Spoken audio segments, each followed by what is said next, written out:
Hello, नमस्कार साथियों, K2 BTS academy channel में आपका स्वागत है।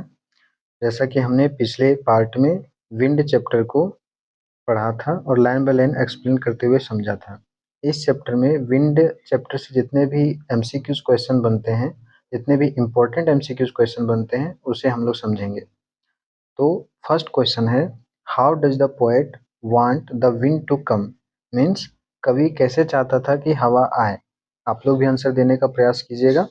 ए है fastly, softly, strongly, monthly. Means तेजी से, धीरे से, जोर से या महीने भर। तो आपको पता है कि पोएट चाहते थे कि सॉफ्टली आए। सेकंड क्वेश्चन है, what does the poet want the wind to do? मतलब कवि हवा से क्या चाहते थे? First, don't break the shutters of the windows. मतलब खिड़कियों के किवाड़ जो कपाट होते हैं, जो झरोखे होते हैं, उसे ना तोड़े। Don't scatters the papers, means कागज को ना बिखरे। Don't throw down the books, किताबें ना गिराएं। ऑल द एबव, सभी। तो आपको पता है इसमें से तीनों चाहते थे कवि कि ऐसा हवा ना करे, विंड ना करे। थर्ड क्वेश्चन है, who broke the shutters of the Windows?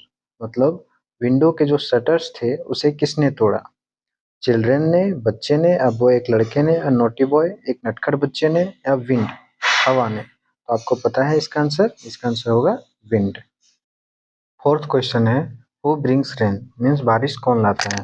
Wind, sun, trees? तो आंसर है इसका विंड। क्वेश्चन नंबर 5 है, find a word from the poem wind for thrown in different directions. मतलब विंड कविता में उस शब्द को चुने, उस शब्द को बताएं जिसका अर्थ होता है इधर उधर फेंक देना। तो ब्लोन मीन्स उड़ा देना, थ्रोन फेंकना, स्कैटर बिखेरना। तो इधर उधर फेंकना मीन्स बिखेरना। तो इसका आंसर हो जाएगा C, scatter. Who does the wind make fun of? Means हवा किसका मजाक उड़ाता है? तो आप लोगों ने पढ़ा था रिच का तो नहीं, स्ट्रॉन्ग का नहीं, वीक का, यस, कमजोर कमजोर लोगों का मजाक उड़ाता है। क्वेश्चन नंबर 7 है, the wind does not listen to us, what should we do? Means हवा हमारी बात नहीं मानती, तो हमें क्या करनी चाहिए? ऑप्शंस हैं, अफ्रेड ऑफ हिम, उससे डर जाना चाहिए। Make ourselves strong to face him, हमें खुद को उसे फेस करने के लिए मजबूत बनाना चाहिए। Request him not to harm us, उससे विनती करनी चाहिए, रिक्वेस्ट करनी चाहिए कि हमें नुकसान ना पहुंचाए। डी है नन ऑफ दीज ऑप्शंस, इनमें से कोई नहीं। तो आपको पता होना चाहिए कि इसका आंसर होगा make ourselves strong to face him, हमें खुद को मजबूत बनाना चाहिए उसे फेस करने के लिए। क्वेश्चन नंबर 8 है, what is the effect of the wind on weak fires? मतलब कमजोर आग पर हवा का क्या प्रभाव पड़ता है? ऑप्शंस हैं, मेक देम स्ट्रॉन्गर, उसे और मजबूत करती है। ब्लोज देम आउट, उसे बुझा देती है। Let's them burn as before, उसे पहले जैसा ही जलने देती है। ऑल ऑफ दी, इनमें से सभी। तो आपको पता होना चाहिए कि इसका आंसर होगा ब्लोज देम आउट, मीन्स उसे बुझा देती है। क्वेश्चन नंबर 9 है, what is the effect of the wind on strong fires? मजबूत आग पर हवा का क्या प्रभाव पड़ता है? Question number options, A makes them roar and flourish, उसे और प्रचंड व तेज कर देती है। Blows them out as usual, उसे हमेशा की तरह बुझा देती है। लेट्स देम बर्न, उसे वैसे ही जलने देती है। All the options are correct, इनमें से सभी उत्तर ऑप्शंस सही हैं। तो इसका आंसर क्या होगा? Makes them roar and flourish, उसे और प्रचंड व तेज कर देती है। क्वेश्चन नंबर 10 है, we can make friends with the wind if we are. अर्थ ये है, हम हवा से दोस्ती तब कर सकते हैं जब हम ट्रू, सच्चे हों, ऑनेस्ट, ईमानदार हों, स्ट्रांग, मजबूत हों, रिस्पेक्टफुल, सम्मानपूर्ण हों। तो इसका आंसर होगा सी, मीन्स स्ट्रांग हों। क्वेश्चन नंबर 11 है, what did the wind tear? अर्थात हवा ने क्या फाड़ दिया? न्यूज़पेपर्स को, कर्टेन्स को, पेजेस ऑफ बुक्स को, नन ऑफ दीज? तो इसका आंसर क्या होगा? पेजेस ऑफ बुक्स, किताबों के पन्नों को। क्वेश्चन नंबर 12 है, विंड, यहाँ पे ब्लैंक स्पेस को भरना है। विंड कम कैसा? Strongly, heavily, softly? तो सॉफ्टली। सेकंड है, don't break the blank space of the windows, तो क्या नहीं तोड़ने को बोला था? तो इसका आंसर क्या होगा? शटर्स। तो सॉफ्टली एंड शटर्स, इसका ऑप्शन सी बिल्कुल सही होगा।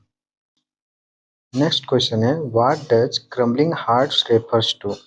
मीन्स क्रम्बलिंग हार्ट्स किसके लिए कहा गया है? क्रम्बलिंग हार्ट्स मतलब टूटते हुए दिल। तो ओल्ड पर्सन के लिए, वीक पर्सन्स के लिए, rich and strong persons, respondent persons.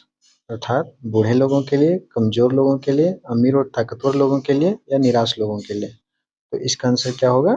Week persons, कमजोर लोगों के लिए। क्वेश्चन नंबर 14 है he won't do what you tell him. वह वो नहीं करेगा जो तुम कहोगे। Who is he in this line? Means इस लाइन में ही कौन है? तो आपको पोयम पढ़ाते वक्त भी बताया था कि यहाँ पे ही जो है, ही किसको रेफर करता है? तो विंड को। We can make friends with the wind god if we are. अर्थात हम हवा देवता से दोस्ती कर सकते हैं अगर हम क्या हो? ट्रू हो, ऑनेस्ट हो, स्ट्रॉन्ग हो, रिस्पेक्टफुल हो। तो इसका आंसर क्या होगा? स्ट्रॉन्ग हो, मजबूत हो। 16 नंबर क्वेश्चन है what kind of houses does the poet ask us to make? किस प्रकार के घर को कवि हमें बनाने के लिए कहते हैं? लग्जरी हाउसेस, अर्थ ये है आलीशान घर, हट्स झोपड़ियाँ, स्ट्रॉन्ग हाउसेस मजबूत घर, वीक हाउसेस कमजोर घर। तो इसका आंसर क्या होगा? C, strong houses. Question number 17 है what should the people do to save their homes? लोगों को क्या करना चाहिए अपने घरों को सेव करने के लिए, बचाने के लिए? फर्स्ट, यूज गुड सीमेंट, अच्छा सीमेंट इस्तेमाल करना चाहिए। Build strong homes and close the doors firmly, मजबूत घर बनाना चाहिए और दरवाजे भी अच्छी तरह बंद करना चाहिए। कंसल्ट ए गुड आर्किटेक्ट, अच्छे आर्किटेक्ट से सलाह लेना चाहिए कि नन, कोई नहीं। तो आपको पता होना चाहिए, इसका आंसर होगा B, build strong homes and close the door firmly. इसके सारे जितने भी इम्पोर्टेंट एमसीक्यू क्वेश्चंस थे वो समाप्त होते हैं। धन्यवाद।